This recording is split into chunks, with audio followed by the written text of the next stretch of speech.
বর্ষাকালে নদী-নালা, পুকুর, খালবিল এবং জলাভূমিগুলিতে জলস্তর বেড়ে যাওয়ার ফলে মাছ ধরার জন্য এটি একটি আদর্শ সময় হয়ে ওঠে। বৃষ্টির ফলে জলাধারগুলো নতুন প্রাণ পায়, যার ফলে মাছের সংখ্যাও বৃদ্ধি পায়।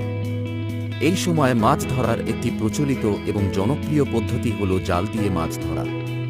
বিভিন্ন প্রকারের জাল ব্যবহার করা হয় মাছ ধরার জন্য, যেমন ঢিলা জাল, ফাঁস জাল, ভেসে ওঠা জাল ইত্যাদি। জালগুলির আকার এবং গঠন মাছের প্রকারভেদ এবং জলের গভীরতার উপর নির্ভর করে। মাছ ধরার স্থান নির্বাচন করার পর জালটি সঠিকভাবে পানিতে ছুঁড়ে দেওয়া হয়। জালের মুখ প্রস্থভাবে ছড়িয়ে দিয়ে পানিতে ফেলা হয় যাতে এটি মাছগুলিকে সহজেই ঘিরে ফেলতে পারে।